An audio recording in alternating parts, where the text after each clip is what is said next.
This is the Heroic Voice, where I talk to comic book creators, people I've worked with, other interesting people, about the history of comics, superheroes, and the current state of the comic book industry. I also discuss current and upcoming projects, current events, and any other topics my guests might be interested in talking about. So subscribe and hit the like button. Help me grow this channel and promote indie comic book creators, publishers, and other people affiliated with the comic book industry. Your comments are appreciated. Get to it and leave feedback, good, bad, and otherwise. I am your host, Dennis Maloney, writer, publisher of the Heroic Multiverse, where we spotlight good girls, bad girls, super babes, and superheroics in a classic, kind of golden agey style.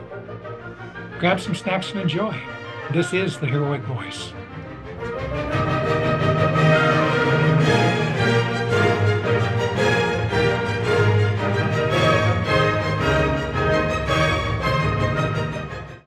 Hi, welcome to the Heroic Voice. This looks to be February 22nd, 2025. I'm here with Tara Avery of Stacked Decked Press, here to talk about projects that exist, projects that are upcoming. But let's start with what attracted you to comics. I like to ask that of everybody. How did you get interested, and how did you get in?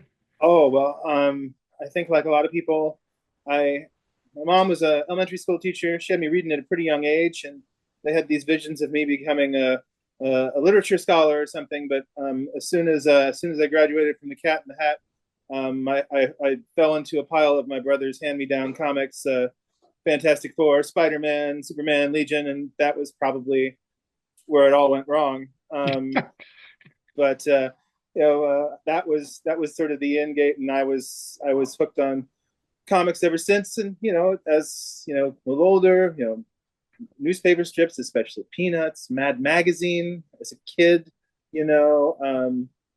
Those I don't know if you remember these, the little Mad paperbacks where they take old stories from Mad from decades past and cut them up into individual panels and arrange them in a little trade paperback that you could put in the pocket. Or I read a whole bunch of those. And yeah, then throughout as my teen years wore on, at some point, I was beginning to realize that certain individuals draw these things, and I liked some more than others, or I thought some were superior to others. And it suddenly dawned on me, a little light bulb goes on in the back of the head, that hey, people actually make these things.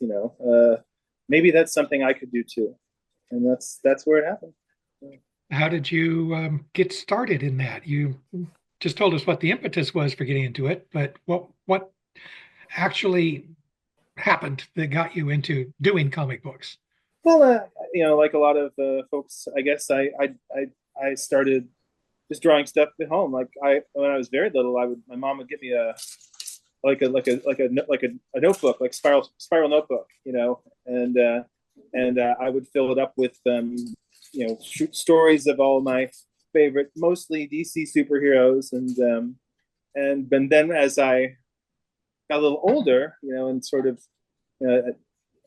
graduated to typing paper, and then by the time I was in high school, I kind of realized that start taking to heart the advice of professionals and stuff and such, and using proper paper, proper ink, and and then that was it. I mean, throughout high school, I did illustrations for the yearbook and the school paper, like I guess a lot of other young comics dorks do. And then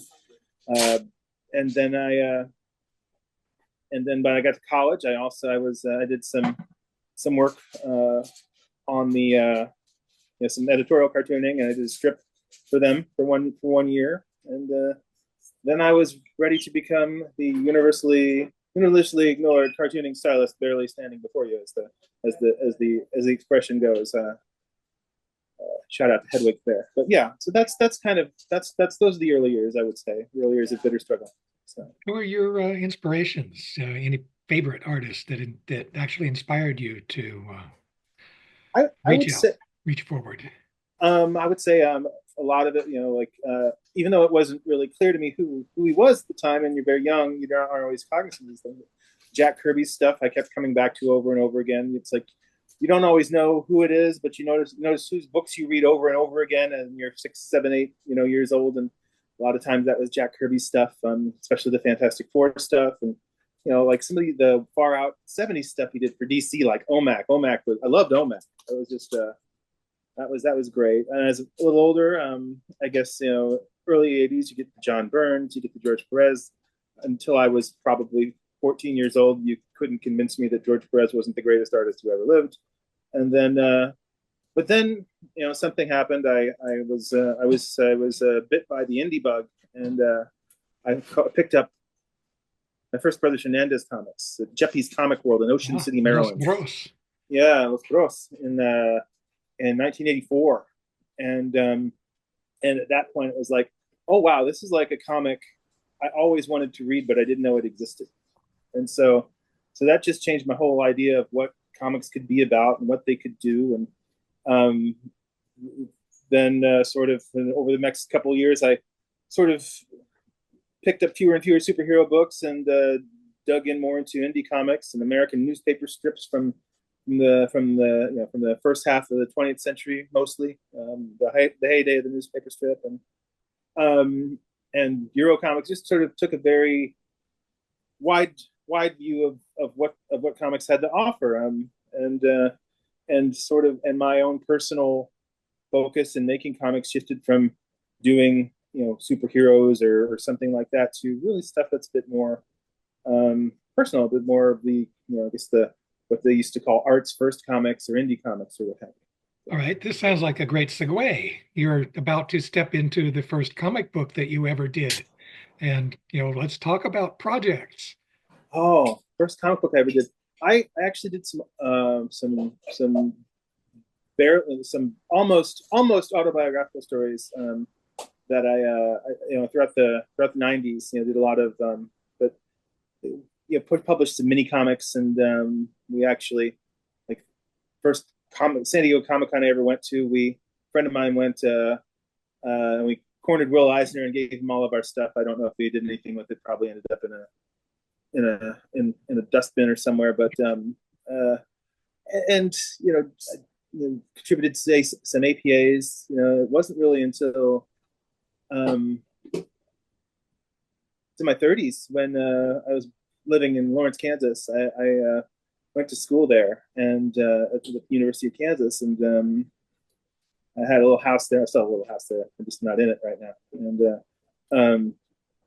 And a group of friends and I, who frequented the local comic shop, were all artists. Of some had some publishing history, me in newspapers and what have you, and others in other venues. And a lot of people were indie comics, or I should say at the time, zine makers and whatnot. And so we got together and we released a few floppies called Larrytown Laughs, basically a humorous look at all things in Lawrence, Kansas.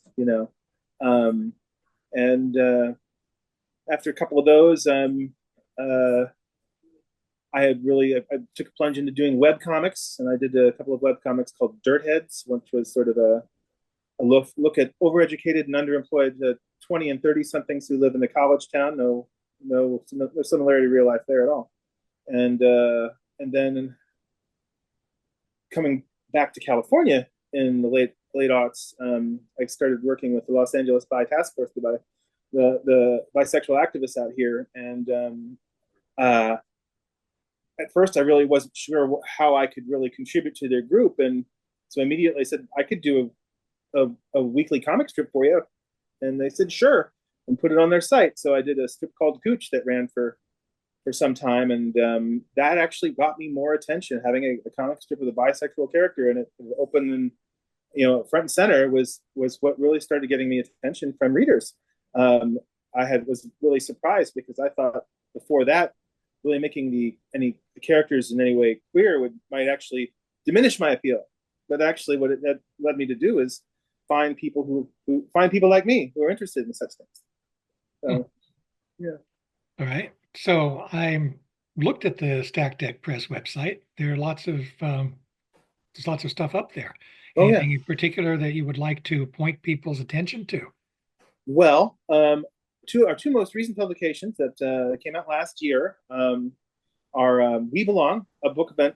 We just had a book event for that day today at Book Soup. It was a signing and a discussion, and it is the world's first all-black, all-queer sci-fi and fantasy comics anthology. Now, of course, I don't personally have any stories in it, not being not being visibly not black, but Very I was light approached. black. Yeah, I was approached by one of the editors, a friend of mine, who we worked together in an organization called Prism Comics, and he's a comics writer. And he said, I'd love to do a book that's just black folks doing their take on sci-fi and fantasy. I said, sure, that sounds like a great idea. I'll publish that book. So he and another friend of ours, Victor Kearney, William Tyler, got together, and they selected a group of black and queer comics creators and put it all together. I tried to, not put too heavy a creative hand on it, an editorial stamp on it, because I wanted them to have as much freedom as possible to make the book they wanted. Did do my share of proofreading, although I missed a couple big boo boos, and then It happens. and some editorial direction, but it really was the Victor and William show all the way. And then another one, a friend of mine, whom I published in a prior book, my very first anthology that we published, Alphabet, back in 2016. Um,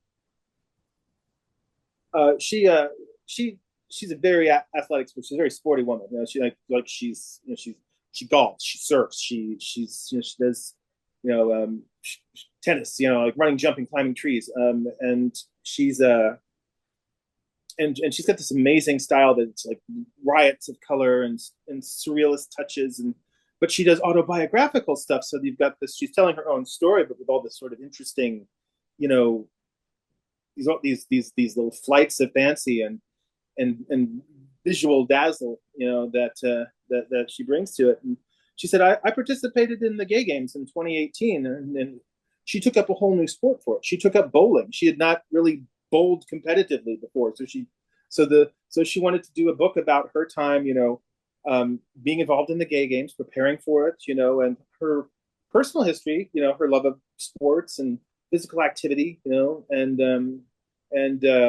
also, so much other things. And so it's called A Good Sport.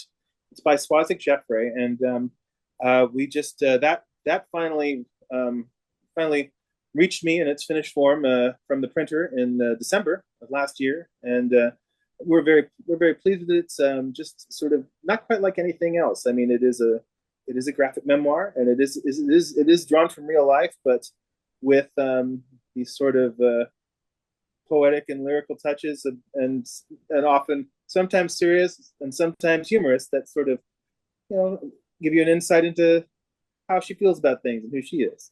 So All right. The website is, of course, that's stackeddeckpress.com. right. Yeah, yeah, Yeah. yeah. That's What about your projects? You've talked about a couple of other people. oh, we're Let's talk still yeah about we're you. oh well boy oh boy. So yeah, we're working on right now. For Stack Deck Press, for the company, we've got we just at the printer, we have Rupert Kennard's book. Rupert Kennard is a pioneering cartoonist, one of the first black and queer cartoonists to do comics that were published in periodicals, and recurring, and sort of long-standing, like this strip cathartic comics features characters, the Brown Bomber and the Diva Touche Flambe, the first black and queer characters in regularly published comics in the United States, and and this lasted from the late '70s to the mid '90s, and it was out of print, and there was no way to get a hold of it. And we were fortunate enough to get Rupert to contribute some things for We Belong, the book I just mentioned. And he approached us and said, I'd like to do a collection of all of my work. And we said, well, we'd love to do it. So William, also of We Belong, and I took on the editorial role, and we have. But to be honest with you, Rupert had already done so much of the work himself. There was very we were pretty much just proofreading and making sure everything was arranged properly on the page, and he was ready to go. And also, upcoming, and this is something we're very excited about. This is something we'll be kickstarting, Ah, beginning launching March the 4th. Is something called, we're calling it Come Out and Play, the Queer Sports Project. And it's an anthology of queer sports comics. And that's another genre that in contemporary America, I don't think there's enough enough of. I mean, once upon a time, comics about people in sports were very popular here. They're still popular in Japan. They're still like, sports manga is very popular. But um, considering that I had just published Swazik Jaffrey's book about um, about her participation in the gay games. And I was approached by two other comics creators, Megan Praz and Megan Kempji, Megan and Megan, or the Megans as we call them. They had just completed a graphic novel called One More Year about ultimate frisbee and prominently featuring several queer characters in it. And Megan Praz said, what if we were to do an anthology about queer people in comics anthology about queer people in sports? And I said, that's a fantastic idea. I can't believe nobody's done it yet. And I immediately said yes. And so this was about a year ago. We got started in the planning phase. Most everybody has turned in their work yet. We have over 24 all queer comics creators telling their stories. Some autobiographical, some fictional, some silly, some serious, about queer folks and their activities in athletics. And all so right. we call, it's right now, if everything goes according to plan, it should be well over 200 pages worth of comics about this sort of stuff. And And I will this have starts on March 4th, March 4th.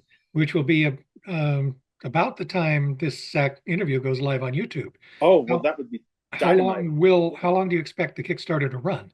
Kickstarter will be running 30 days. 30 days. Okay. And we started the countdown this morning. We actually started on our social media, letting people know 10 days until we launch. All So right, let's see if we can get some action there for you. Maybe if we would people see appreciate this, that. they can go to it. The title of it, easily look for it on Kickstarter. Yeah. Just look for the title, right? Yeah. Come Out and Play, the Queer Sports Project. And that is, we figured Come Out and Play had the snappy ring to it. And it's a good book for difficult times for queer folks, I think, to give them sort of a sense of, exuberance and, connection with the world that most straight folks don't want us to participate in. So, Okay. um, Let's talk about future projects. What do you have on the drawing board?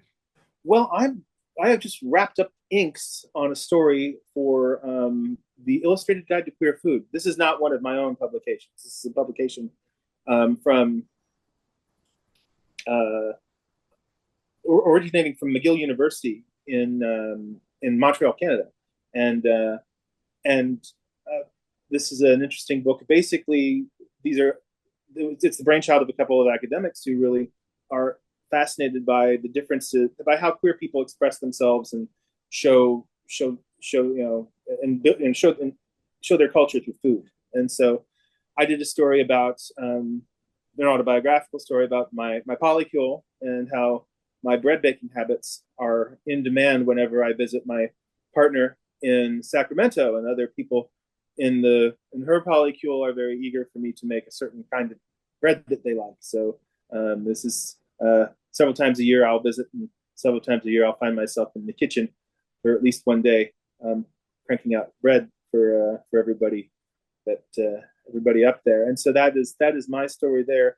I also have several ideas in the back of my mind when I kind of finished the story I'm doing for the queer sports book, which is another autobiographical story about an incident in a locker room when I was younger, when I was on the winter swim team in Hagerstown, Maryland, in the late '70s, the YMCA of all places.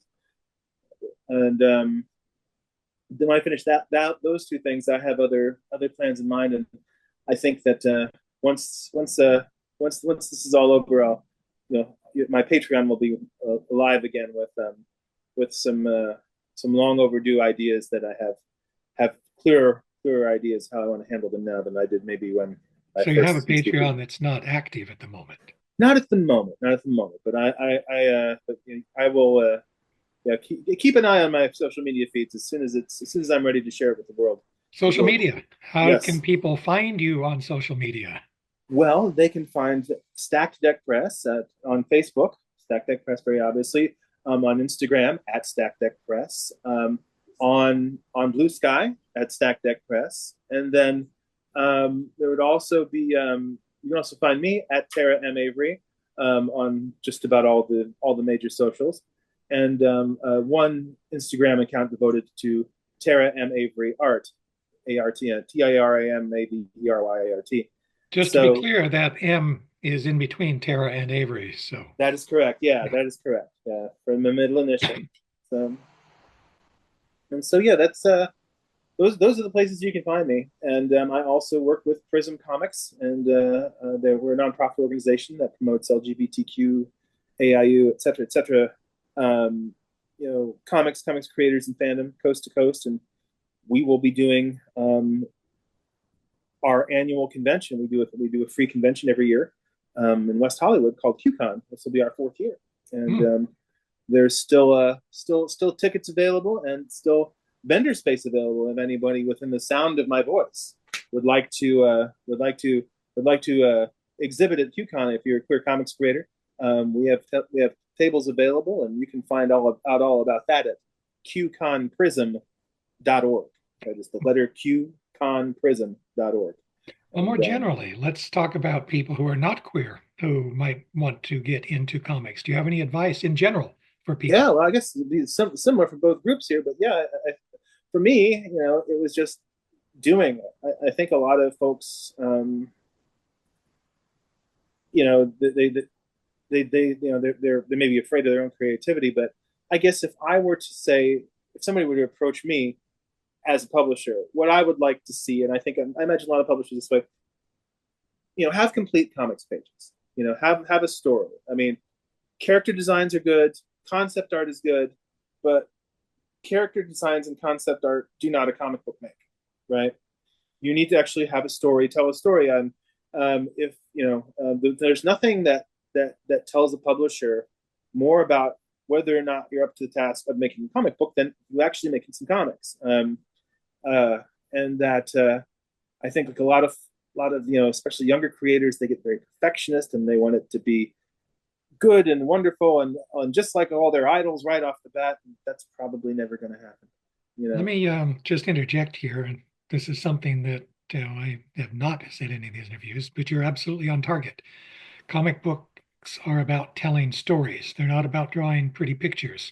Pretty pictures help, right? Mm-hmm. But it's the story element that's important. When Mm-hmm. the late Adam Walters first came to us, 25 years ago, Mm-hmm. he didn't just submit sample artwork. He actually gave me a little 5-page story featuring Icicle. Yeah. And it was very well told. Yeah, that's what Yes. sold me on Adam. Not the fact that he could draw well. Right. It, it was the fact that he knew how to tell a story. Right.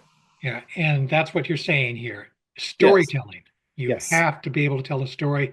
Yeah. Otherwise, there's no point. Exactly. So I can't publish a book full of concept art and character designs. But if you can give me a story that says something and something that engages people's imagination, then that's a different thing. You know, Yeah. different thing. All righty. Um, is there anything else that you would particularly like to talk about? Because I think we've covered your We company, co- we've we covered your covered we career. covered it. Have I giving you all my pitches here? Yeah, I don't know. So I guess maybe some things. Currently on my reading list. Maurice Velacoop came out with a new graphic memoir Yeah. recently. I got a volume of Little Orphan Annie, Harold Gray, from the Hmm. like, mid '40s. I'm eager to dip into. I've been looking to jump into that. And what else have I You know what been? my favorite sequence in Little Orphan Annie was? It's the one Which when Daddy Warbucks went broke and had oh to earn yeah, his fortune back. Right? mm-hmm. And that was such a wonderful sequence. You know, Oh yeah, yeah. What was it? I remember the one where he was looking. It was during the Great Depression, and he was looking for work. And even the arch conservative Harold Gray, even he was had to say something was the I don't know if I'm getting the quote right, but Daddy Warbucks now broke.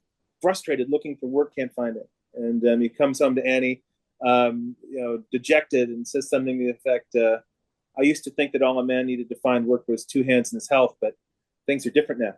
Something to that effect. If I hope I'm getting the quote right, but It's from that sequence that I was talking yeah, about. yeah. It's just yeah. So it was that the depression was such an extreme time, as that even Gray's conservative dogma had to bend a little bit, um, and then there was like the Eonite saga. I don't know if you remember that, like when Professor Eon, sort of the genius who came up with this metal. It's basically Atlas Shrugged, you know. Like if you read the Eonite saga, it's Atlas Shrugged, except it's a lot more fun. And yeah, it's like I wonder, like I kind of think Ayn Rand, Ayn Rand got off easy. She could have gotten sued pretty bad. Hank Reardon was Professor Eon. So yeah, and yeah, if you're thinking about reading any Ayn Rand, ignore it. Just go read a Little Orphan Annie. It's more fun. There's a cute dog in it. Yeah. Well, Tara, this went a little more quickly than I would have expected, but it went well, I think. Okay. I want to thank you for being on the Heroic Voice. It was a pleasure to have you. Well, thank you for having me. Yeah, and I'll be I'm eager to see when this comes out, and appreciate all the help. It should be about a week. It'll go live on YouTube a week from today, so sometime around the beginning of March. Excellent. Also, before we go, point people to, I assume that the convention you spoke about has a website too. Yes, it does. qconprism.org. And if you'd like, I can send you details about that and details about other things in an email. Maybe when I get back to my own place tomorrow, and give you some, just some, like link to maybe the Kickstarter, or link to the convention, so that people can, who are interested, can take advantage of the information. That would be very useful. Thank you. All right. All right. So we'll call it an evening. All right. Hope to have you back again sometime. All right. Thank you so much. Okay. Bye-bye. Bye-bye now.